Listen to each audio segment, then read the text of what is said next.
sommes le 4 février 2023. Nous partons de la PFC Montereau.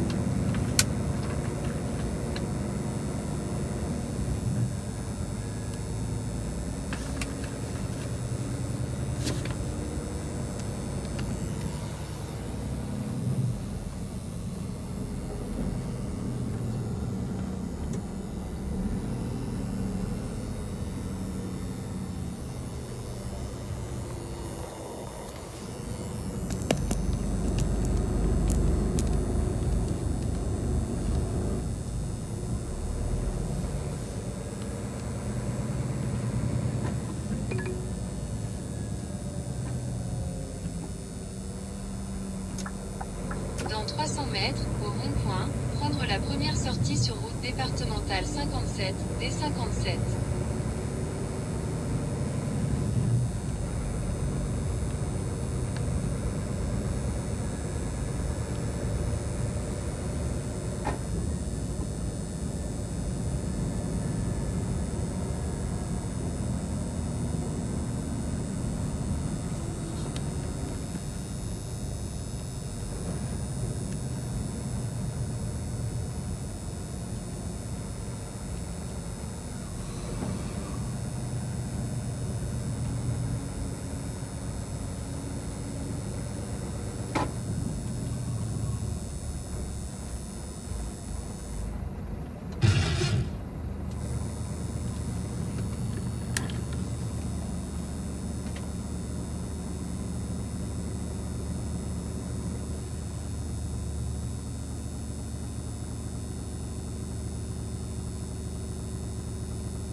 Départementale 57.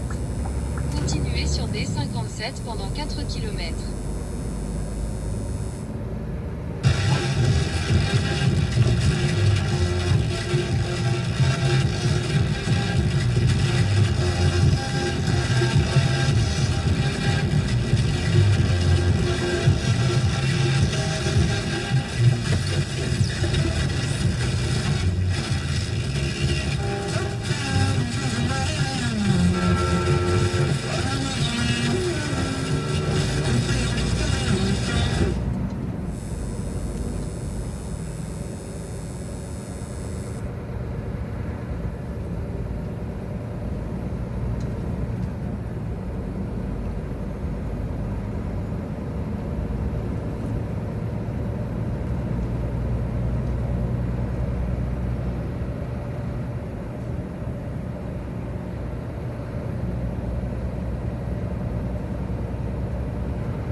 Dans 500 mètres, prendre à gauche sur N36, panneau Vermont, Guignes.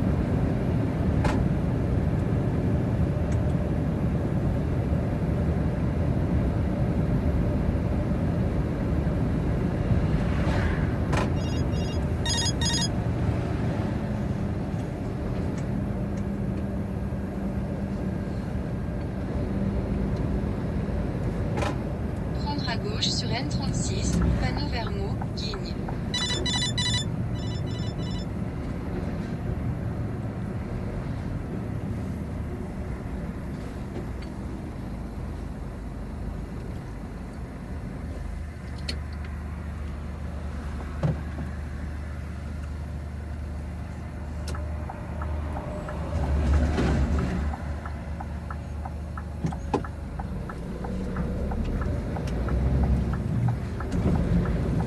Continuez sur N36 pendant 7 km.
N36. Continuez sur N36 pendant 10 km.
C'est 9 degrés Celsius.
Dans 600 mètres, au rond-point, prendre la première sortie, N4, vers Nancy, Coulommiers.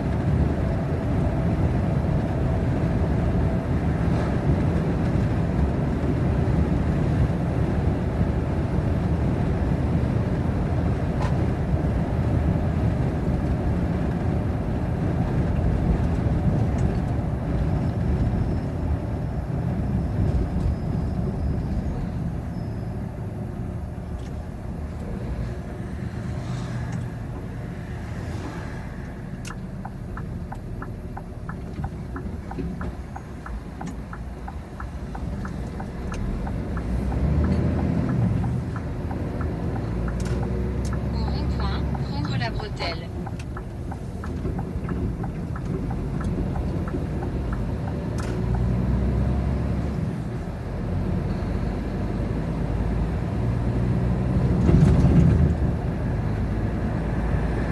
Rejoindre N4, puis vous arriverez à destination.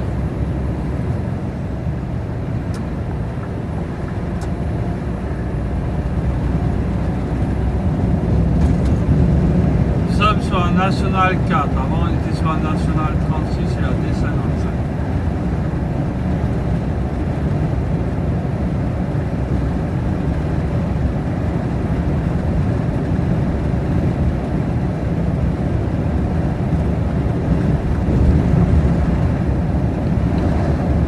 Vous êtes arrivé.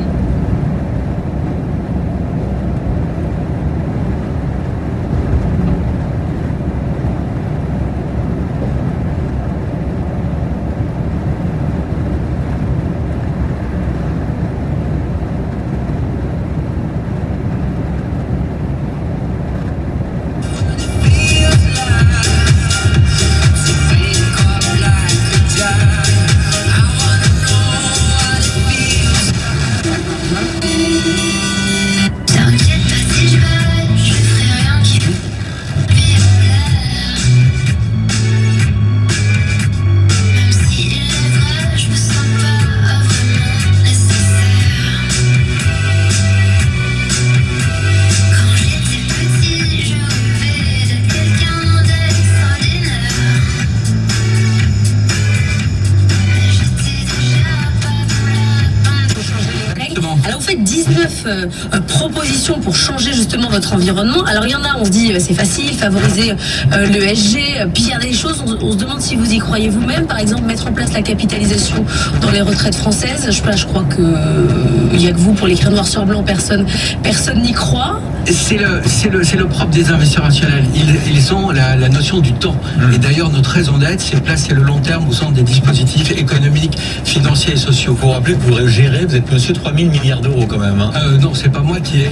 Vos adhérents, Nos adhérents, tout secteur et qui interviennent dans tout secteur économique, assurance, caisse de retraite, institution de prévoyance, fonds fonds d'État, fonds de pension, il en existe quand même quelques-uns en France, gèrent à peu près collectivement 3 000 milliards sur à peu près 85% des investissements dans un cadre institutionnel. Et justement, votre cri d'alarme, notamment ce matin, c'est de dire les États, arrêtez de vous surendetter, parce que nous, on vous finance, et il y a un moment donné où peut-être que les arbres ne montent pas jusqu'au ciel, non?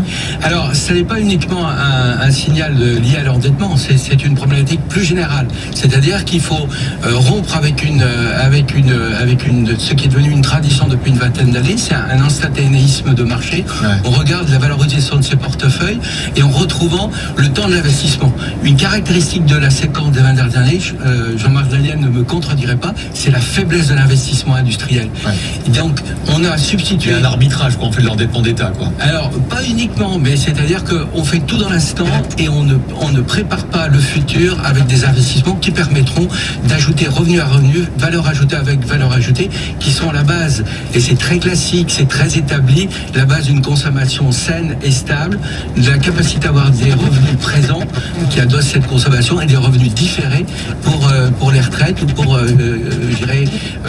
adosser des prestations de prévoyance, que ce soit des revenus de remplacement ou des revenus des disponibilités pour la santé. Pour ça, pour investir à long terme, il faut flécher l'épargne et revoir une partie de la fiscalité. C'est quoi les grandes lignes que vous voulez faire évoluer? C'est moins flécher l'épargne que favoriser ce qu'on appelle des institutions. Les institutions, c'est des piliers. C'est des piliers dans lesquels, de façon stable, on place de l'argent qui sert justement à cet investissement qui crée la valeur ajoutée.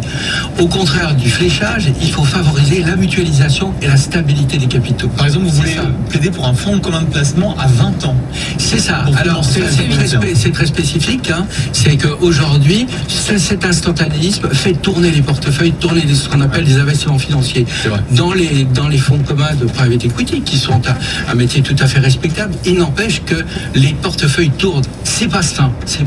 Il faut allonger la durée. Et je crois que avec la remontée des taux, la capacité à faire des plus-values, qui est la base de la valeur ajoutée qui sont apportées par ce type de structure trop rapidement désinvestie, c'est qu'il faut retrouver cette notion de portage d'actifs à long terme, où on se focalise moins sur la valorisation du capital, qui est toujours aléatoire, et plus sur la génération régulière de revenus. Exactement. C'est autre proposition très intéressante parce que ça concerne la vie des entreprises. Vous dites finalement les dirigeants, les grands patrons, ils sont trop liés à la performance à court terme. Et vous dites il faut rémunérer les dirigeants sur le long terme, sur les résultats sur 5 ans par exemple. Alors, nous n'avons pas cité ce chiffre, on a des ambitions même un peu plus longues. Pourquoi? Parce que... Toujours aussi longtemps. Tout à fait. Mais ici régulièrement, les chroniques, vos collègues disent, ben voilà, le modèle de l'entreprise gérée par une famille performe toujours mieux que ces grands groupes gérés par des gens hyper intelligents, d'un brillant et d'un talent incontestable. Pourquoi? C'est que vraisemblablement, comme on dit en économie, il n'y a pas alignement d'intérêt. Donc ce qu'il faut essayer de retrouver, c'est cet alignement d'intérêt qui donne cette vision de gestion patrimoniale à long terme à l'entreprise. Entre le manager et les intérêts à long terme de l'entreprise. Exactement. Pour ça, vous diriez au patron du CAC 40, maintenant on va vous rémunérer sur vos patrons sur 10 ans. Ça fait des super bonus, quoi, à la fin. Oui, mais enfin, Pourquoi pas? Mais simplement... Ça plaît pas toujours beaucoup à l'opinion publique, les super bonus. Hein. Je pense que justement, quand un bonus est le reflet d'une stratégie qui a été performante, et quand j'appelle de stratégie de long terme, ils seront facilement acceptés. Il n'y a pas de souci. Vous savez, je pense que la majorité des Français ne sont pas aussi partageux qu'on veut bien le dire. Simplement, ils n'aiment pas les profits faciles et les profits rapides. Ça, c'est sûr. BFM Business, le best-of de Good Morning Business. Et on finit ce best-of par quelques conseils d'un fondateur d'une grosse start-up. Elle s'appelle Aramis Auto et elle est spécialiste de la vente de voitures d'occasion. Son fondateur Nicolas Chartier l'a fait grandir et elle en est devenue un leader européen du marché automobile. Il était notre invité, on l'écoute. Alors on est évidemment content d'avoir développé cette entreprise. Ce livre, en fait, vient raconter, c'est un témoignage qui vient raconter comment une start-up devient une scale-up et comment, en devenant une scale-up, eh bien, on est confronté à tout un tas de problèmes, de difficultés qui peuvent nous faire perdre l'esprit de start-up et comment on fait pour garder cet esprit de start-up tout en grandissant, puisqu'on est passé de 0 à 2500 collaborateurs et de 0 à 1,8 milliard de chiffre d'affaires. Donc forcément, comme vous l'imaginez, il y a beaucoup de défis pour passer ces étapes. Vous insistez beaucoup sur le management en fait, parce qu'effectivement, et d'ailleurs ça s'appelle réussir en équipe. Alors c'est pas que des mots, c'est vrai que vous avez l'impression que pour réussir et passer les différentes étapes, il faut tout le temps assurer la cohésion de l'entreprise. Oui, c'est pour ça que ça s'appelle réussir en équipe. Le point de départ d'Aramis Auto, c'est une équipe, puisqu'on est 2 fondateurs. C'est une équipe qui a envie de changer la manière dont les gens achètent leurs voitures. D'occasion, en offrant des voitures, en offrant plus de garanties, en offrant les meilleurs prix garantis. Et c'est aussi une équipe qui a envie de vivre une histoire d'entreprise différente, qui n'a pas envie, quand on sortait de l'école avec Guillaume, on n'avait pas envie, nous, d'aller travailler dans une grande entreprise. On avait envie de vivre une expérience d'entreprise différente. Et quand l'entreprise grandit, on est confronté, on a besoin de structurer, de mettre en place des procédures, de mettre en place tout un tas de choses qui finalement rigidifient l'entreprise et font qu'on tombe dans les travers de ces entreprises dans lesquelles on ne voulait pas aller et qui ne sont plus centrées sur le client. Donc il faut en permanence se réinventer et c'est ce qu'on raconte dans l'histoire. Oui, mais est-ce que c'est pas totalement illusoire de vouloir rester en mode start-up, de connaître tout le monde, d'être toujours disponible? C'est pas possible en fait. Alors évidemment, on ne peut pas, quand on est 2500, avoir la même manière de fonctionner que quand on est 50. Mais ce qui est important, c'est que on continue de garder, quand on est une entreprise de scale-up de taille importante comme la nôtre aujourd'hui, qu'on continue de garder cette orientation vers le client et que les collaborateurs sur le terrain, c'est pour ça qu'on parlait de management, parce qu'en fait nous, on oriente les efforts vers donner le pouvoir aux collaborateurs, donner confiance aux collaborateurs et avoir confiance dans les collaborateurs pour qu'ils puissent prendre des décisions, prendre des initiatives pour servir les clients. C'est l'art de déléguer, c'est surtout comment on fait quand on grossit pour continuer d'avoir de l'initiative sur le terrain au plus proche des clients, puisqu'en fait on sait que toutes ces entreprises qui sont grosses ou qui grossissent finissent par avoir beaucoup de procédures, on vit tous l'expérience. Mais comment vous faites comme Jeff Bezos, vous mettez la chaise rouge du client et vous lui parlez comme s'il était là? C'est quoi votre méthode? On n'a pas la chaise rouge du client. Les comités de direction commencent au service client, mais surtout on donne aux collaborateurs, on évite d'avoir des procédures rigides et on va donner aux collaborateurs la liberté de prendre des initiatives et on va pousser les collaborateurs à prendre des initiatives. Je peux vous donner un exemple. Par exemple, quand on a un discours commercial, quand on a des vendeurs, au départ, nous on parle aux clients, on a des collaborateurs proches et on leur dit dis-leur ça et puis voilà. Et puis quand l'entreprise grossit, on dit quand même on va écrire ce que l'on dit puisque nous on sait ce qu'il faut dire et on va leur dire voilà tu vas dire ça. Ce qu'on appelle un script communément. En fait ce script c'est extrêmement rigidifiant et on se rend compte que si on donne ça à un commercial, à un conseiller commercial, de parler comme un automate. Exactement. Ouais. Et on n'a pas un service, on n'a pas une proximité avec le client. Souvent ça ne répond pas à la demande du client et puis c'est extrêmement désengageant pour un collaborateur. Qu'est-ce que vous faites alors du coup? Et donc ce qu'on dit c'est au lieu de donner un script, on donne des orientations. On va leur dire écoute tu dois faire en sorte que le client soit content.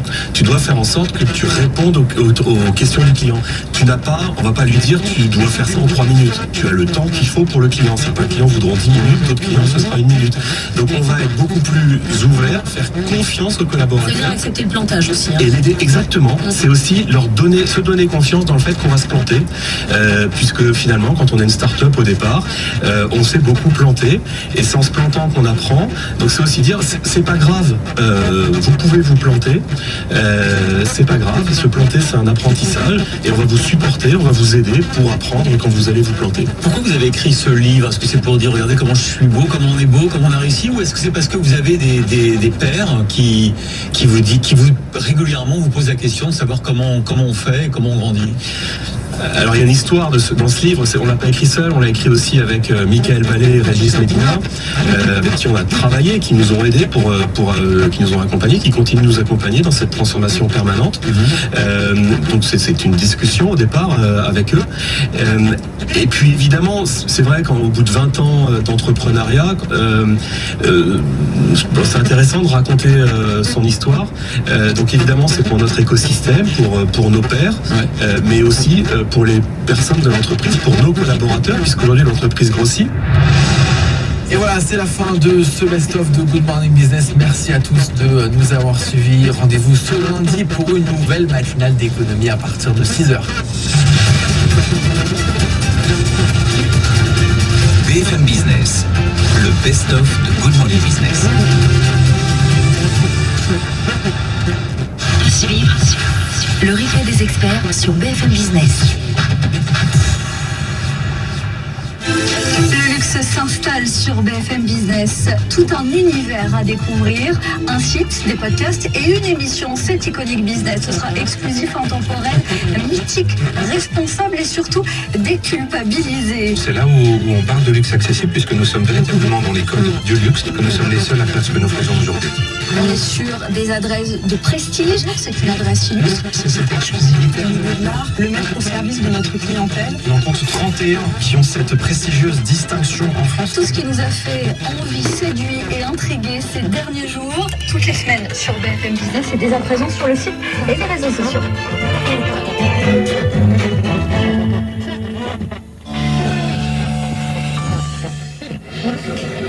Dans mon salon de coiffure, les factures grimpent vite.